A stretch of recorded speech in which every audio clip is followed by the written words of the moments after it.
The Just Basketball Show is back. A little summer break for the boys.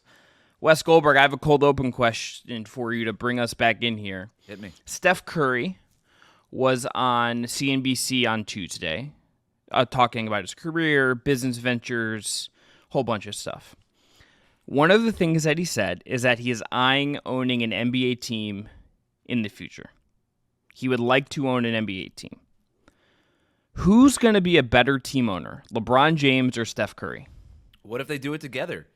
What if this is LeBron and Steph finally teaming up? The way that we didn't expect them to do it, but hey, we know how the NBA works. It's not just one guy owning the team. Usually have one guy and his friends. They kind of come together. Would it not be the most player empowerment-like thing ever for the two stars of the generation to come together and own the Las Vegas franchise themselves?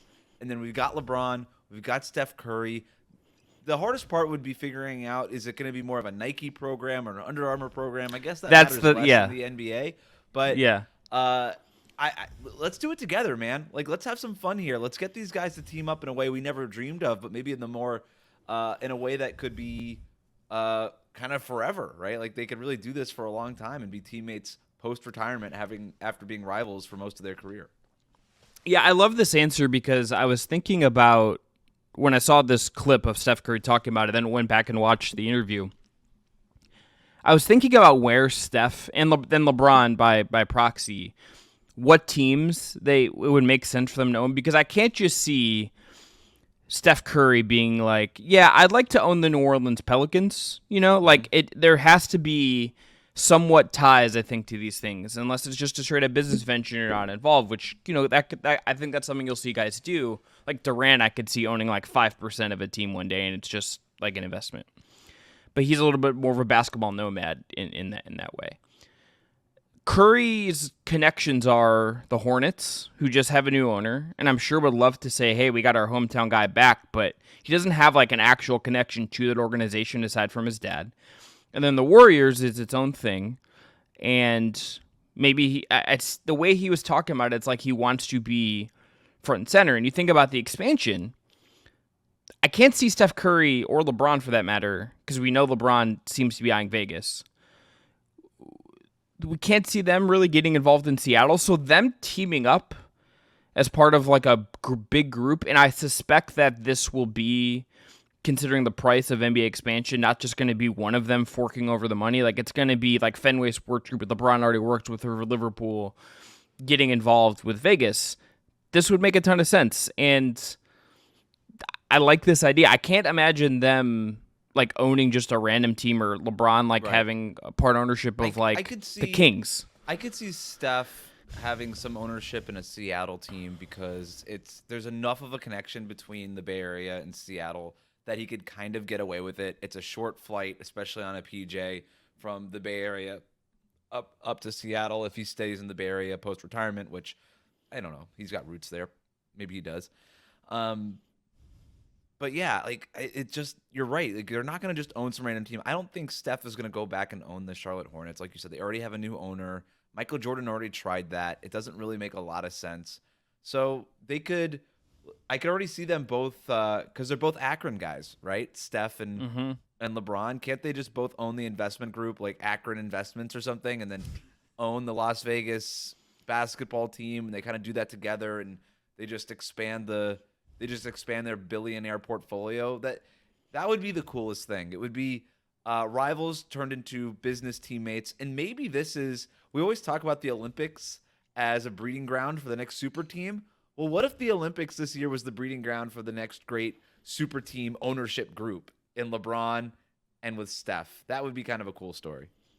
This is late stage NBA mega capitalism. Just guys making obscene amounts of money so they can buy billion-dollar NBA franchises, multi-billion-dollar NBA franchises, and continue to make money in a long way. I will say, I want this to happen. I need them to own this team together. And can we get Draymond as like a shadow advisor? Can he be the modern day?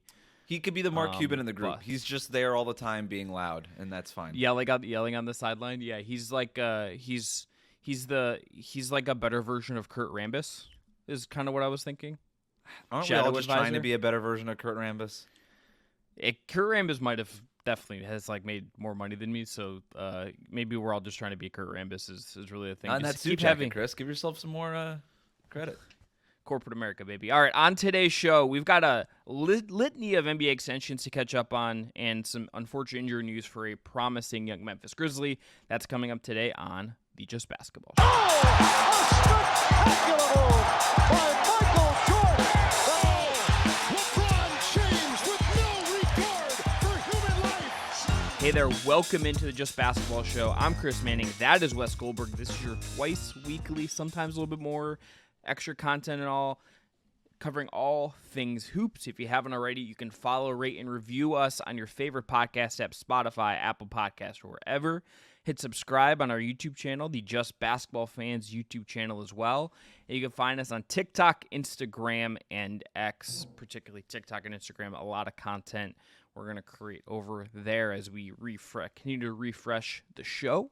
Want to tell you, too, that support for today's episode of the Just Basketball Show comes from BetMGM. If you haven't set up for BetMGM yet, use bonus code JustBasketball. You'll get up to a $1,500 first bet offer on your first wager with BetMGM. Here is how it works.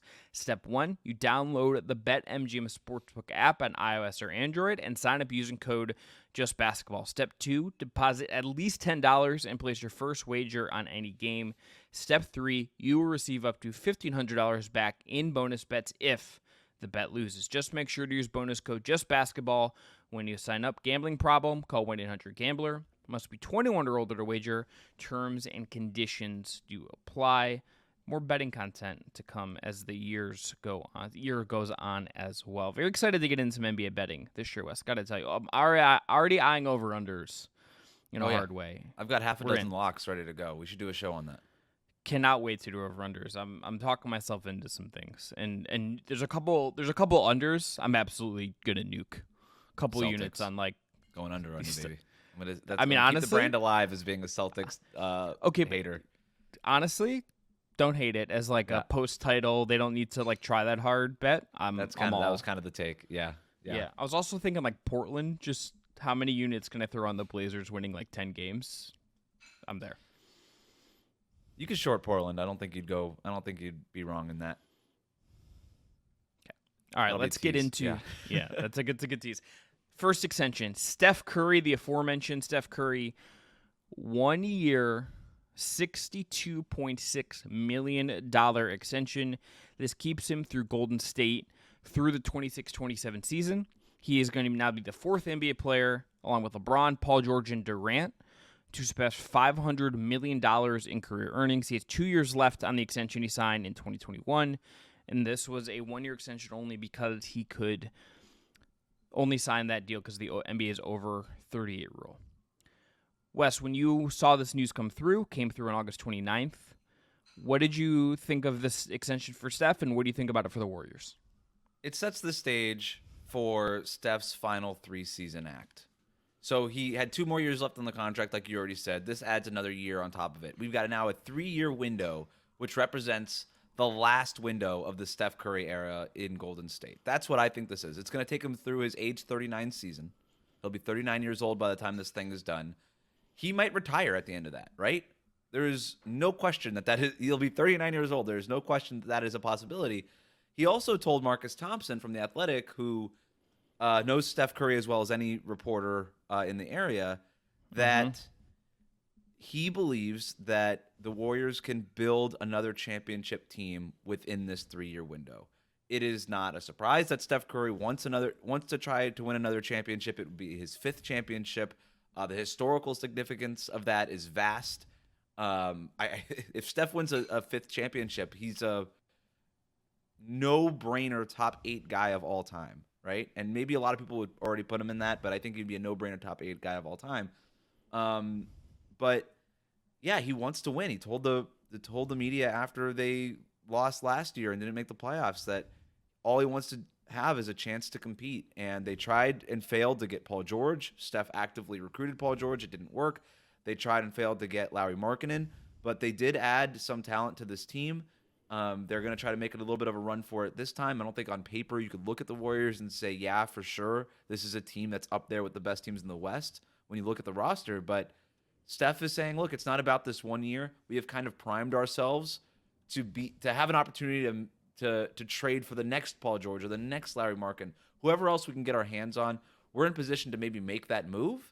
And it sounds like he thinks that can happen within this 3-year window that he's given the Warriors, because also it's a vote of confidence in signing this 1-year extension, right? This is the max, like you already said, the max that he was allowed to extend. So it's a little bit of a vote of confidence in this front office. And I think if you're a Warriors fan, you got to feel great about that. I agree. I think where I am skeptical that 3-year window is open, though, is just it's got to have a lot of things go right, I think, is sort of the problem. Curry has to stay at a very high level for those 3 years. I'm not saying he can't do it, but just history and minutes and all that stuff does matter. Like, at a certain point, it's like he will be a 37, 38-year-old guy competing against Anthony Edwards and Victor Wembanyama and Luka Doncic and all these monsters out west who are just younger than him. That's an advantage for those guys. And he has to stay healthy, right? I mean, he'll be up there in age, and we're talking about a 3-year window. One freak injury, you could lose a whole season because of that. And now your window is that much shorter. It's 30% shorter. And this is a guy who, he played 74 games last year, but the years before it was 5 games in 2019-20. 63, 64, 56. He has not had the cleanest bill of health in the last couple of years. Last year, a trend in the right direction, but it's not as if he's been pristine health-wise the last couple of years. Little nicks and knocks here and there. Number 2, you need Draymond Green to stay at a high level. Yep. I think their pairing is going to be key to all this, and Draymond needs to age as well as he possibly can and find himself this Green. Number 3, to the point of why they wanted Markkanen and why they wanted Paul George, this roster does, I think, need to be retooled and evolved. This is a roster that is in need of improvement if they're going to be a title contender next year or the year after, whatever. I like the Buddy Hield signing. Pajemski and Kuminga, I think, still have upside. Kyle Anderson was a good 1-year thing for them. I like Moody. I like Melton. But those are not guys that are at the highest echelon to be your 3. Andrew Wiggins, we don't really know what he is anymore. I mean, I think it's fair to not be confident he's ever going to hit that peak he did when they won the title a couple of years ago again for various reasons. So, there's just work to do on this roster, I think, too, Wes, because Curry is going to, Paul George would have been perfect in a lot of ways, age-wise, skill set-wise would have been great. Markkanen would have been great in his own way, a little bit younger, but a really, I think, nice piece for them. They have to find a way to be the team that takes advantage of that next opportunity. I think that's the crux of this whole thing. Yeah, I want to be clear. I am very skeptical that they can win another championship during this Steph Curry window that he's given them. If the over-under was at 0.5 championships, I would go the under, right? I would too. And so, but that's not really the point. The point is that Steph thinks that they could do it, or he's at least giving them the chance to do it. The biggest question now for the Warriors is, how do we build around Steph? Because every single defense is going to do what to the Warriors this season? They're going to throw the kitchen sink at Steph. And if that takes Steph out of the game, there's not going to be a viable option, right? Unless 2 things happen. Unless Jonathan Kuminga takes this huge leap that Warriors fans and the Warriors coaching staff has been hoping for him to take for the last couple of years, or if Brandon Podensky becomes the all-star that Joe Lacob claims that he can become right away. And I don't really see any of those things happening. I know that NBA Twitter really loves Jonathan Kuminga. I'm a little bit less bullish on Kuminga as maybe consensus is, even though I still hold out some hope. I just don't know that Golden State is the right fit for him. I don't think anybody thinks Pods is going to be an all-star level guy this year. I think that's unfair. I think Pods does. Pods and Joe outside of Pods and Joe Lacob, of course. But this is not the year for the Warriors, right? They have about 12 to 24 months to really figure this thing out. But the other thing here too is, if they don't figure it out by the summer of 2026, Steph has a year under contract left on this deal. He could ask for a trade, right? This isn't just the Warriors window. This is the Steph Curry window. And he's basically giving them, instead of 1 year to figure it out, maybe 2 years to figure it out, which is an eternity in the NBA, as we know. So if the summer of 2026 comes around and he's got 1 year left on this contract, He'll still be eligible for the extension. It'll still be the over 38 rule. It'll only be another year. He could just keep doing this. But he could also say, you know what? It's just not working out, guys. Thanks for trying. I feel a little bit differently 2 years from now than I did 2 years ago. I'm going to go try to do it somewhere else. And that opportunity is always out there. But it does at least feel now that Steph Curry plans on playing for another 3 seasons. Which I think he can still play at an insanely high level the next 3 years. I mean, he's coming off being the hero of Team USA. Yeah. I wouldn't be surprised if he's a lock for All-NBA at the end of this year still. And he continues at high level. That would not shock me. I think we should almost expect that standard. Yep. Let me ask you this too, Wes. If you were to look at him and to compare him and LeBron again, both guys in their twilight, coming towards the end, LeBron closer to the end, we kind of feel like this is 1 or 2 years max for LeBron at this point. Which of their situations do you feel like has a better chance of feeling like they were a real title contender? I'm not even saying pick them that they can win a title. Okay, tell me why. Why the Lakers? Because you have a number 2 in Anthony Davis, and the Warriors don't have anything close to it. And we could talk about depth and spacing and coaching and all these things, but like there has never been a team like this Warriors team that has won a championship, right? Like even Draymond, Clay, and Andrew Wiggins were very different players in 2022 than they are now. You could even argue Steph Curry is a different player, right? We saw a little bit of a decline in him last regular season, even though he played more games. I no doubt. Give me the team with LeBron and Anthony Davis. Give me the team with the 2 All-NBA guys instead of the 1 All-NBA guy. I agree. I think I also just it's anecdotal. And it's not like they've recruited, like they didn't get Clay. They didn't get PG this summer in something. I don't know if you saw Paul George's dad, the clip of him on Podcast B saying the Lakers like already spent their money and because he thought the Lakers would come calling. And I'm like, okay. But I feel like the Lakers would have a better shot of going to get a third guy for them. Mm-hmm. I just feel like they might have urgency. The ownership wanted to do right by LeBron. I think that just feels like a genie bus thing versus a Lake Up thing. They've been very prudent in the Mike Dunleavy era. And it's LA. And I just, at the end of the day, I will give LA just like that advantage. The Warriors couldn't get Paul George this summer for whatever reason.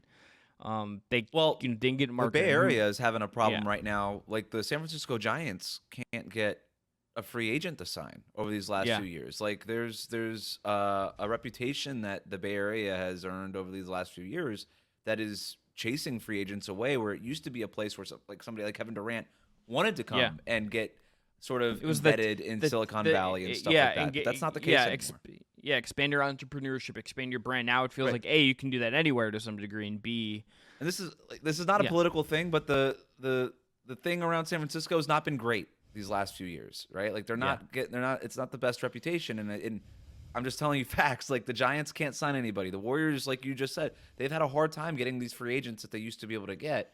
So look, I like their moves this summer. Fine, I think it sets them up for making a move in the future. I think they're a little bit deeper this year. Steve Kerr has some toys to play with that he didn't necessarily have this last season. But my question to you, Chris, is like, all right, they've got a 3-year window. They struck out on Paul George. They struck out on Larry Markkinen. What's the kind of player, and you don't even need to give me a name unless there's one that comes to mind that's specific, but like the kind of player that Steph needs next to him as a number 2 for them to maximize the Steph Curry championship window? Is it like a Paul George type, or is it more of a Larry Markkinen type? Is it a different kind of player? Do they need a big man? What are we looking at? I'll give you 2 names that immediately came to mind. Number 1 was Karl Anthony Towns, just because I think that's a theoretically available guy, even if the Wolves were great last year, but their salary situation just means maybe he's available. I could see a stretchy big man, even if the Draymond fit isn't great. I don't love him and Towns necessarily together on a couple different fronts, particularly defensively. I think it's just hard to navigate that, I think, with what Draymond, I think, is great at right now. I could see that one just being like, we're going to go all in on offense. We have the stretch. I think Towns could do really well off of Curry from an offensive standpoint. The other kind of name I think of is Durant. And just, what if the Suns implode? And just it's just like, we got one last shot. Let's just get the guy who knows, who the organization knows, who Kerr knows, who we've won with before. That would be like, and if they won a championship with Durant, wouldn't that be the championship that mattered the least for KD? if we're doing that whole Yeah. "do Katie's rings matter" thing. Well, it might matter more to some degree because he it would be like a Warriors team that wasn't like a juggernaut that he just slipped into. He would be carrying a lot of weight, I think, on that team in this hypothetical scenario. So I like the idea of getting a wing in Golden State who can handle the ball, because I look at Steph and his situation now and I'm like, is this just Damian Lillard in Portland a few years ago where he had no outlet? He would just get trapped 30 feet from the basket and there was nobody really out there to help him kind of score on offense after that happened. Like, do you trust Draymond? Draymond Green's good at that, and then finding somebody on the short roll, and maybe it's Kuminga on the lob on the backside or whatever it is, but that can't be your whole offense. At the end of the day, you're going to need somebody to make something happen that's not Steph. And maybe Kuminga could turn into that player, but Steph, like I said, like Steph's 36 years old. Like, you want to wait for Kuminga? That's always been my problem with Kuminga and Golden State is I think he could be great. I don't think he'll ever be great enough in time to maximize Steph Curry's championship window. So if you could turn him into just a better version of him right now, I think that makes some sense. So Paul George, Kevin Durant, like whatever. Jimmy Butler, perhaps. If he were to move on from Miami next summer, that to me makes a ton of sense for Golden State. Just doubling down on this whole window for both of those guys. I really was intrigued by the idea of LeBron when I guess the Joe Lacob called the Lakers and said, "Can we trade for LeBron?" and then was immediately hung up on. But there's a reason why they keep going after these kinds of guys, and it's because I think that's sort of the ideal fit next to Steph. And then there's other things that you want to fix with the roster. I don't think just getting a wing turns this team into the favorite in the Western Conference, but that's a big start. I would also just whatever the Wiggins package is. I don't his salaries would be useful in a big trade, but I just feel like you gotta just jettison him in some way. Yeah, isn't it? It's such a blight on him that we're talking about. Hey, couldn't they really use this big two-way wing? And it's just maybe just Kuminga could become that or one, and we're just totally overlooking Andrew Wiggins as ever being that guy. But for a good reason, man. Like I don't expect him to be that guy. I don't think you can trust him to be the version of him from a couple years ago again. It feels like that is the story of his career, that he's never quite put it all together in the way you would really want him to with the size and his ability to defend. And he'll have his moments, but it's not consistent. Stretches. Right. Mm-hmm. Yeah, like getting him was a coup for them in a way, and I think it's hit kind of its peak. Like, and I also what his value is on the market, I'm sure, is not particularly high at this point in time. No, it's not. He's a negative asset, and this is a team that doesn't have that many assets to begin with. So you're really going to part with an asset to get rid of Andrew Wiggins, and now you have one less asset that you can use to go and try to trade for one of these all-star caliber guys to pair with Steph. It just doesn't work. So they're kind of just stuck with him unless he's part of that deal that gets that other or maybe there's a distressed asset out there that they'd be willing to take a chance on. But it's just the risk-reward profile right now. Like, everything is under a magnifying glass because you got 3 years essentially here to make it work. So if you make the wrong trade, you set yourself back at least 1 year, but probably more than that, and that could close the Steph Curry championship window. There's a lot of pressure on the Mike Dunleavy front office to make this work. I'll add one last thing to this before we get on to our next guy. Okay. Wes, I wonder if there's like a one of the younger guys that gets squeezed in another situation. Jalen Green's the kind of the name that comes to mind here, and I don't love the Jalen Green Warriors fit because his style of play just doesn't really fit Curry ball, I don't think. No. But I wonder if there's a young guy that's very good, but isn't in the higher in the pecking order in one of these situations, that they could be the team that rehabilitates that guy to some degree. Like Darius Garland is another name that comes to mind. Cleveland just, I think we all kind of think at some point they're going to break something up there. Garland wouldn't, be the guy go for there, but Jared Allen, if they shift Mobley to the 5, would be a great fit for them. I've circled for the Warriors a lot. Like, if Cleveland was ever to break up the Mobley, Jared Allen front court, I would be doing whatever I can if I were the Warriors to go get Jared Allen. He's not really your number 2, but I think he makes them markedly better and gives them something that they really need, which is just a true center with size and ball skills who could do stuff and put up 20 points and 11 rebounds. Take some pressure off of Draymond Green in that back line defensively. I don't think he's not that number 2 that you would normally associate with a championship winning team, but I think the domino effect, like the ripple effects of having somebody like Jared Allen on the Warriors roster would be enough that it would probably be worth whatever that price was. and then maybe you can go and figure out that second scoring option down the road. Yeah, could not agree more. All right, let's get into our next one. Ivica Zubac, Okay. LA Clippers center, signed to a multi-year extension, Wes, that locks him up at I think a fair market value for centers in the current NBA for what he is. Solid, can rebound, has his limitations, but $58 million over 3 years is pretty reasonable money that'll tie him to the franchise through 2028. But it led me to this question. Let me ask it to you first. Wes, is this just a contract to trade, or do they really like him? I think they really like him, and I understand why you asked this question, because he's certainly not untouchable. But I do think they locked in maybe the second biggest part of their offense, or the biggest part of their offense, depending on whether or not Kawhi Leonard is available, through 2028, which is when this extension takes Zubac through. So the James Harden, Zubac pick and roll was super important to this team last year. How many times did we hear every single broadcast when you watched the Clippers game talk about James Harden, Zubac stayed after practice for another hour working on their pick and roll, and you're like, cool, you guys are professionals, and that's your job. But all right, whatever. Like, good for them. And I knock it a little bit. I'm making jokes, but it was a big part of the offense after Harden got traded there. And it was a big reason why they looked so unstoppable in January and February or December and January of last year. So their offense was basically Kawhi Leonard isolations and post-ups, and Zubac and James Harden pick and rolls. And then Paul George kind of floated around all those different constructions and found his spots and was awesome. But they no longer have Paul George. And Paul George could do a little bit of that Kawhi Leonard impression when Kawhi Leonard was sidelined. They don't have Paul George now. So this is going to be an even bigger part of their offense. And you listen to Ty Lue talk to media and stuff over the summer, and he was talking about how they're going to tilt the offense even further into James Harden's direction, which means that Zubac is going to have even more responsibility as a screen and roll guy. So I love this deal for them. Lock him in. You give him the security that he needs so that he could just worry about being James Harden's dance partner. And he's a good player. And like you already said, it's a good market rate for a center. I think it was a good deal for the Clippers. It's a good, solid deal for a good, solid center. Second Spectrum, the Data Dragon site, they had this stat that ESPN put in their news write-up. Zubac held offensive opponents to 49.6% shooting at the rim last season. That's best in the league.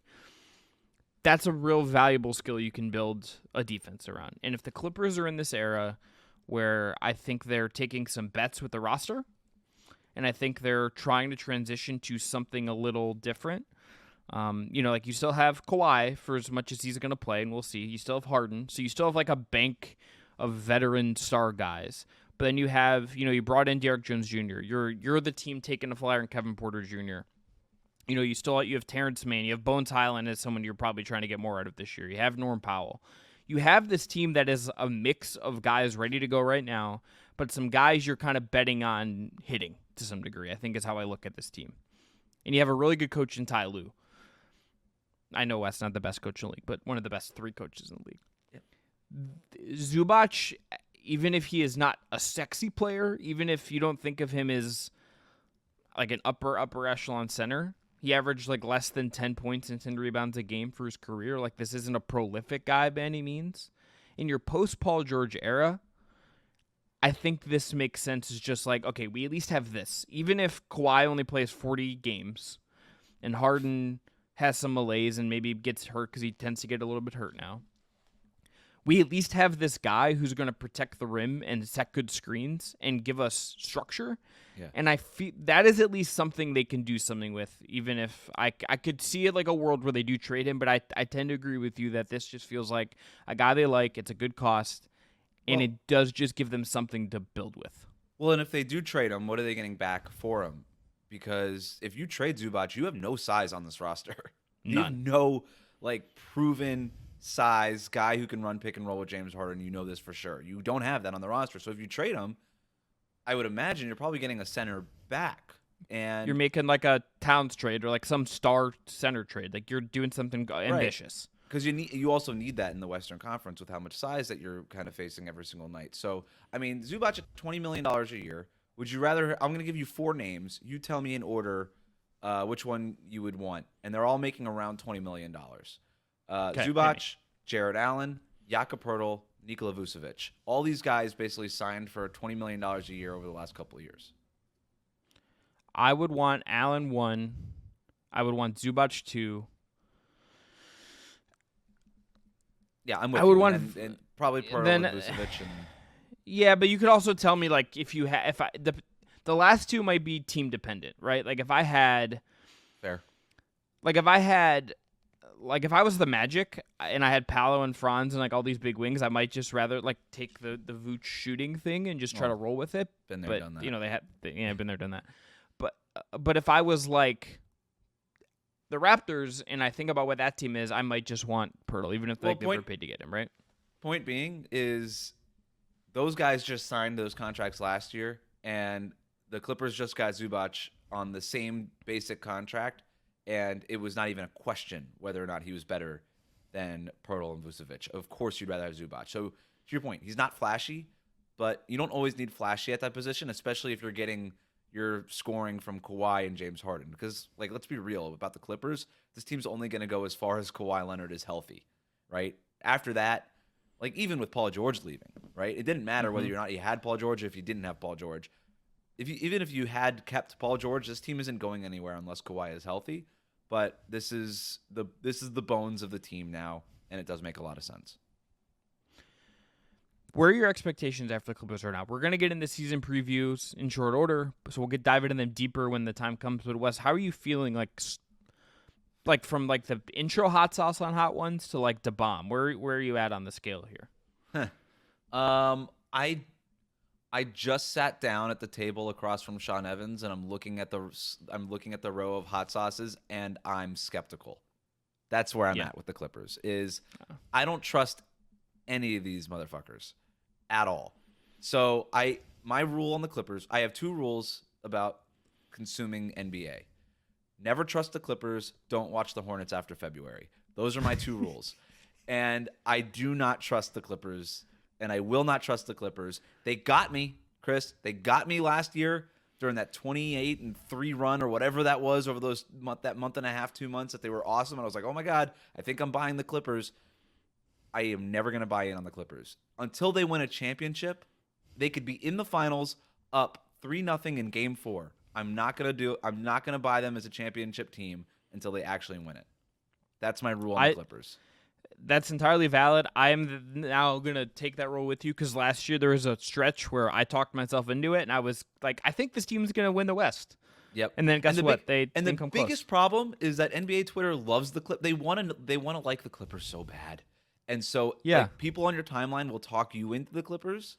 So my when I watch the Clippers, I stay offline. Don't talk me into them. Don't talk me into them. I am if you want to call me a Clippers hater, that's fine. I am a Clippers hater. Not a hater, a skeptic. I'm forever a Clippers skeptic, and I think it's the safe position to take because they almost got me last year and it was very disappointing. I just don't want to be disappointed again. I'm protecting my feelings.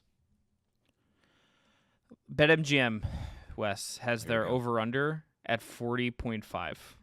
40.5 wins? They were at 51 wins last year. Under 500? No, come on. No. That's the line. That's betting on minus James Harden is a tank. Yeah. That guy plays every single game, but that's a bet on Kawhi maybe not being healthy. Yeah. So I could see it. Like I could see a disaster season where Kawhi is just out for half the year and they win 39 games. And it's just sort of a lost season. But if Kawhi plays 65 games, they're going to win more than 40 games. Yeah, that's at minus 110. It's even odds for both ways. So it seems like an obvious over. My recommendation to everybody: stay away, and that includes you, Chris. Stay away. Yeah, I'm not. That's one that scares me. There's a couple on here that really scare me, and that's the sign that maybe you shouldn't do something. But we'll see when we get to them. We do our full over unders pod. That's gonna be one I'm gonna like waffle back and forth on. Let's go to TJ McConnell next, Wes. Let's do it. Multi-year extension with the Pacers was awesome for them in the playoffs. Him and Andrew Nembhard both signed to extensions this summer. 4 years, $45 million under the MLE for TJ McConnell. Wes, I like this deal for them. I think this is a key guy for what they are to play with Halliburton, to play without Halliburton, to play with Nembhard. He unlocks a lot of, I think, what their identity was last year. And I think keeping him, continuing to try to develop your younger guys in other spots, but to keep this veteran, pesky defender in-house that can play with your other guards, your lead ball handlers, and can make an impact without having to be a traditional bring the ball up the floor, spread it out, backup point guard. I think this is a good deal at below mid-level value, and I get why they did this. He's 32, so what this looks like at the end, I think, is an interesting question. But for a team that I think should be focused on right now, I like this signing for them. Yeah, it's a good value for an important bench piece. This is what you pay good bench players these days. It's a little expensive for a backup point guard, but I don't think you view TJ McConnell as your traditional backup point guard, although he is very much a traditional point guard in the way that he plays, but just where he fits on this Pacers roster. He could play with Halliburton. He could play behind Halliburton. And you already nailed it. Like, this guy was out of the rotation to start last season, and he worked himself into the rotation, and he was a big part of that second unit and was a big reason why their whole team didn't crumble when Halliburton was off the court. This whole team is built around Tyrese Halliburton, right? Like, this team is built around Tyrese Halliburton the way that the Chiefs are built around Patrick Mahomes. And if you were to take Mahomes off the field, the Chiefs would just stink. And that should be the same thing with the Pacers. If you take Halliburton off the court when the whole team is built around him, the whole thing should just wobble and crumble under its own weight. And yet when you had TJ McConnell out there, he could do enough of the fast pace, up and down the floor, smart reads, unselfishness that Halliburton brought to the table that they were able to tread above water for a little bit. And that's incredibly important. So all those things are really important. I know he's 32 years old and the age and all that stuff, but it doesn't matter. You were in the Eastern Conference Finals last year. Pay your dude, keep it going. And I all of that stuff is good. You know, our old friend Brendan Clean, who used to do the show with us, was a little bit more of a McConnell skeptic. He said, this might be the best season he ever had. He was sort of in and out of the rotation. The playoffs, his numbers in the playoffs are way better than they were in the regular season. And I see the point on all those things, and this might be a slight overpay because of that. But you can't discount the identity of the identity of the Pacers is so important to their success of them on the court that it's hard to separate that. And if you were to get rid of McConnell, I don't think Andrew Nembhard or Benedict Mathurin or Ben Shepherd or any of these guys could come in and do what McConnell does. And I don't know that you could have went out and said, well, we'll just go sign Tyus Jones or we'll go sign Monty Morris instead of doing all this stuff at 20% of the cost here, because I don't think they could have imbued that same identity on the team the way that McConnell and Halliburton do. So all of that is to say vibes are really important, and McConnell is a vibe king right now. And I think he also gives this team that grittiness that it kind of became synonymous with in the playoffs too. So keep him, good player, fits with them, great story, keep him around. I thought this was a no-brainer. It's a good value for an important bench piece. Well, even if he's 85% of what he was last year, I still think that is a good player at this money in this market. Like, that is a reasonable contract for that guy who, I think you correctly said, Wes, is key to the identity of this team. And I think it's also a hedge on Mathurin to some degree. Mathurin is not quite developed, I think, how they would have hoped. It hasn't totally come together for him yet in the way, and maybe it still will. He's still young. But this is a hedge, at least, on having a guy you trust for a team that wants to win right now. If they weren't a playoff team last year, Eastern Conference Finals aside, Wes, and they had just made the second round or something and were still running it back, I would get it, because you're trying to win. You're trying to be solid. If you just remove McConnell from that situation and throw in a young guy who's more up and down, who has more upside, but is more up and down and isn't as dogged and doesn't have that classic gritty backup white point guard skill set that TJ McConnell just is like the avatar of in the current NBA, your team's worse, and you're taking a risk that you could get more, but not taking the risk has, taking the certain thing that has less upside makes a ton of sense. But if this was pick any team it's like the Bulls. The Bulls should be doing things like Josh Giddey trades. The Pacers should be re-signing their veterans and trying to maximize what they are. Especially because McConnell buys into the role, right? He's not an $11 million 22-year-old point guard waiting for his chance to become a starter. He's 32 years old. He knows who he is in the league. He's willing to embrace this role and be the backup for the star player on the team, and that's really valuable. I will say this. with this contract, TJ McConnell has definitely entered that zone of he's more valuable to us than he is to any other team in the NBA.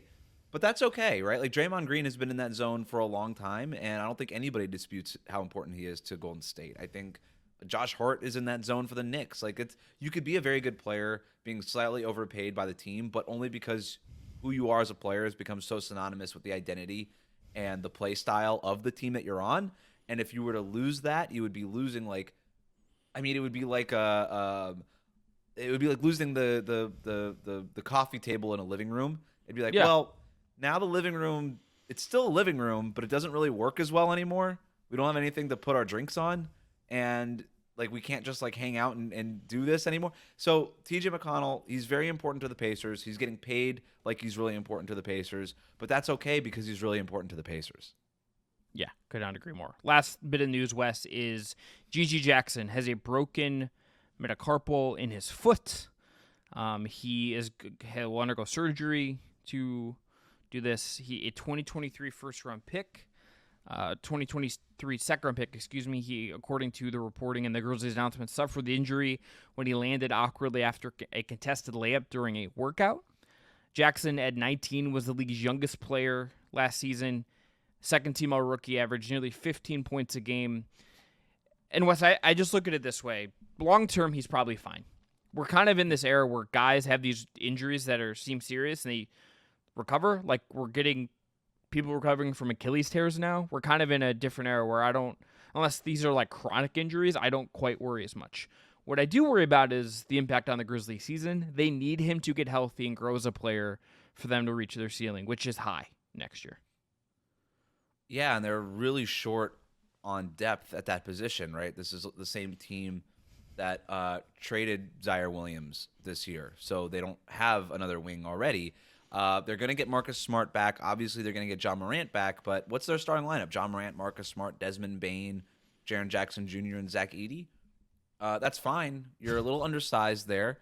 I thought Gigi Jackson as a bigger wing who can kind of play both forward positions was going to be really important to them. Now your only backup wing on the roster, and I would argue only real like small forward sized guy on the roster, is Vince Williams Jr. Right? He's 6'4", by the way. It's not like he's 6'7". He's right. 6'4". He's got this enormous wingspan, and I really like him. But yeah, like you're still right. You're still trending small. Maybe you get something out of Jake LaRavia. I don't know. Like Luke Kennard is back.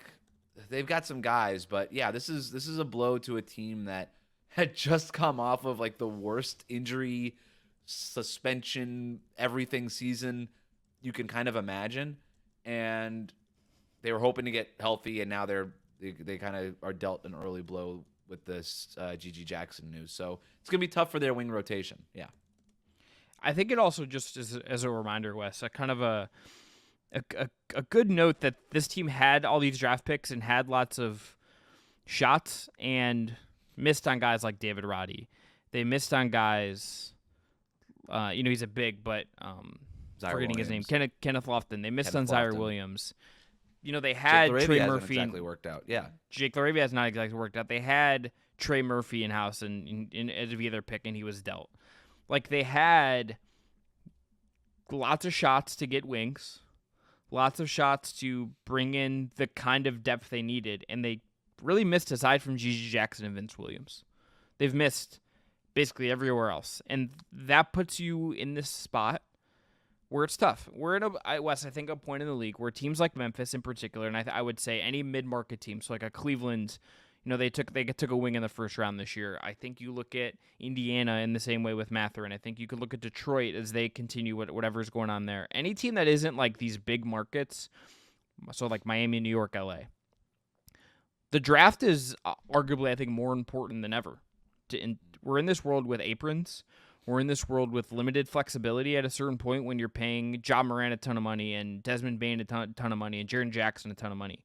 When you find your guys, that's the most important thing. Nothing can ever replace that. But hitting on all of these other things and finding success stories, whether it's UDFAs, whether it's in the first-round picks, you have to hit on these, and Memphis is in the spot now. Like, it's great. They'll get Gigi Jackson back this year, I'm sure, at some point. They'll have him long-term. but they don't because of how they've made mistakes, they don't have like a real other option to go to here. That puts pressure on like Marcus Smart to be massively important for them this year. That puts it on Vince Williams to continue growing when we know that young guys' growth is not linear. Like this is gonna be a challenge for them, and they probably have to find a creative solution to get out of it. Yeah, and we're still not sure when Brandon Clark is going to come back and be available. The starting lineup that I mentioned, you're basically playing Desmond Bane out of position. What made him so valuable as defensively was that he was so much bigger than all the guards that he was guarding, and that was a real impediment for some of these guards trying to get by him. Well, now you're asking him to size up against forwards more often than not. Can Zach Edey stay on the floor as much as you want him to? And if he can't, then you're going to be playing Jaren Jackson Jr. at center a whole lot, who, by the way, has his own foul-prone issues. And you could get even smaller than you are right now really quick.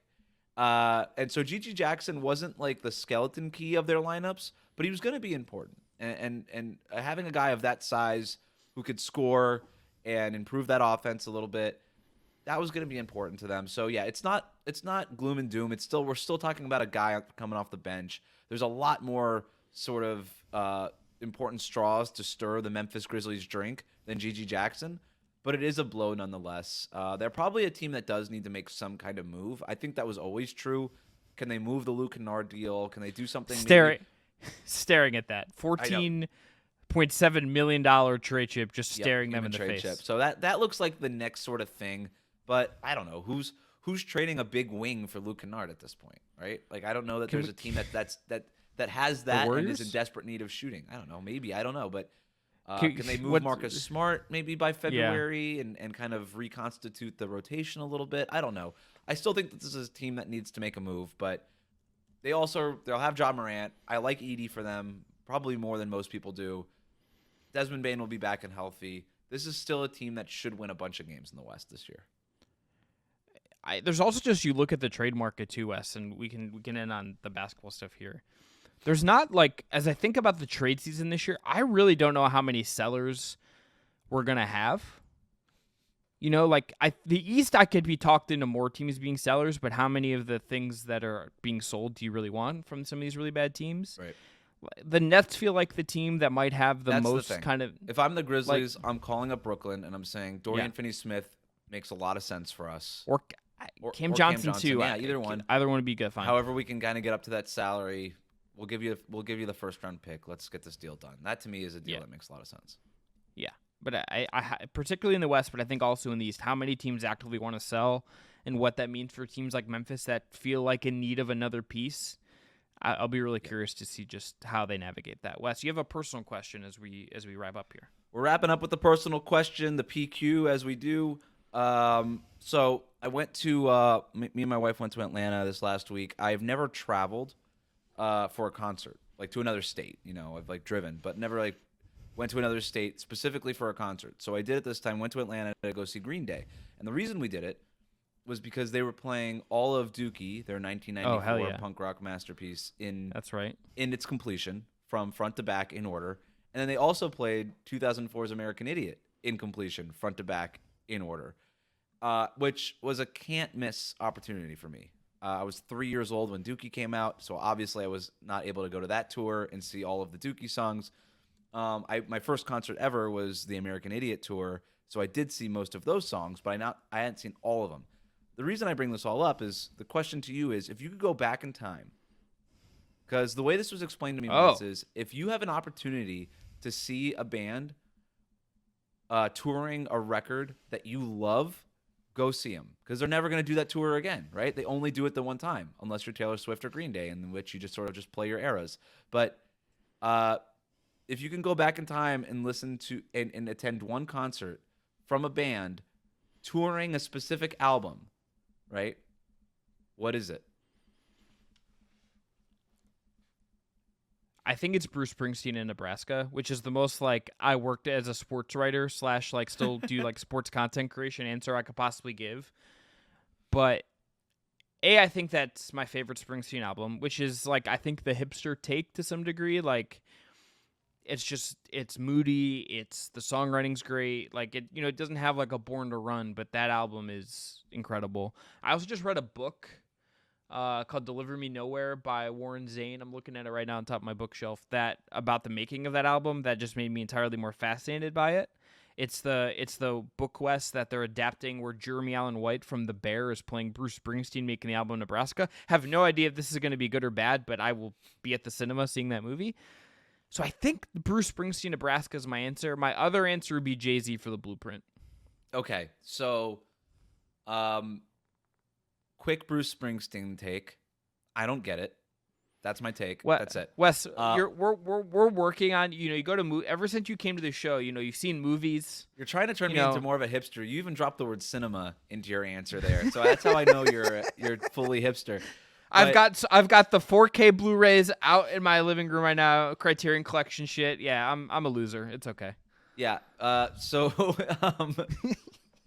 Jay-Z's a great answer, and Blueprint was exactly the album I was thinking, because I think part of this too is that you need to know that the performer is a really good live performer. And I do know, as much as I don't get Bruce Springsteen, people swear by his concerts, right?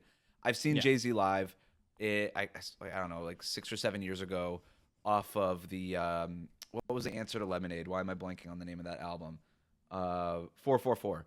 So I saw him coming off of that, and that was an amazing concert, right? That was one of the best concerts I've ever been to. It's not even close to being my favorite Jay-Z album. So if I could see him coming off like the Blueprint, that would be sick. The answer, though, for me, pre-Kanye losing his mind, if I could see him coming off of Yeezus, that would be the one I would go to, because he had enough. He was playing enough of Yeezus at the time, but he was also doing a lot of My Beautiful Dark Twisted Fantasy, obviously all his earlier stuff, of Graduation and Late Registration and College Dropout and all those things. There was enough there where he was still performing, because now Kanye doesn't even perform like regular concerts. He just does these like avant-garde experiences, which I have seen, and it's not great. Yeah. So if I could see him coming off the Yeezus album, that would be the one I would go back to. Yeah. If I was going to go a Kanye album, it would be Beautiful Dark Twisted Fantasy. Yep. I will say too, that's my favorite Kanye record. It's not close. I think it's just like, particularly if I think, we're a similar age, Wes, like that came out of the point in life where it's one of those things that like imprint on your brain. Yep. Where it's like, it just, it's one of those pieces of art that like clicks for you in a real way. That only people of our generation would ever consider like greatest album of all time. Is it My Beautiful Dark Twisted Fantasy? Like people like boomers, Gen X, they would never even come close to that, right? They would be like Thriller or something like that, which obviously has a claim to it. But it's really only our generation that would ever be like, maybe that one. I will give you two. I will give you an example of. Here's my example of an album that I saw when they toured it that I'm really glad that I went, because it's one of the 3 best concerts I've ever been to. I saw Kendrick tour for Good Kid, Mad City. Yep. And 2 things happened on that show. Number 1, the openers were all the members of TDE, and it was like it went J-Rock to Absol, the Schoolboy Q to Kendrick. Got to see J-Rock do the Money Trees verse live, and awesome. I just peaked. If I could answer this in a way to like course correct history, and I could go back, because it's the biggest what if tour I think for me of things that never happened tragically. When Mac Miller died, he was going to do the swimming tour, and Thundercat was going to do the full backing band. It was going to be a live band. If I could like fix time. And like, I don't know what I'd have to sacrifice, like a firstborn child, like my whatever, my health. I don't know. I would give up something substantial to be able to see cinema. Like maybe your record player. Yeah, there's my physical book or two. Yeah. I have a lot of physical media, Wes. It's tough. I would want to like Mac getting you ever to like Spotify, Mac by the way. I use them both, you can just get it, right? But I also like I'm gonna, I might throw on Nebraska this evening on my record player, and like as I'm chilling reading The Wager by David Grann is where we're at right now. I'm so washed, it's incredible. But that would be like the hypothetical answer. But the point about like going to see an artist perform, it's when they're at like the moment you want to see them, it's unbeatable. That's the takeaway for our audience here is if somebody's coming through town who you love and you really love the record. I did one time. I had the opportunity. I had tickets. Did I have tickets? I don't remember. Tyler, the Creator, was touring off of Igor. Oh my God. Right around the corner from me in San Francisco when I was living there, and I had made different plans that night, and rather than get out of those plans, which would have been easy to do, I felt bad, so I didn't, and I didn't go see the concert, and I should have just done that.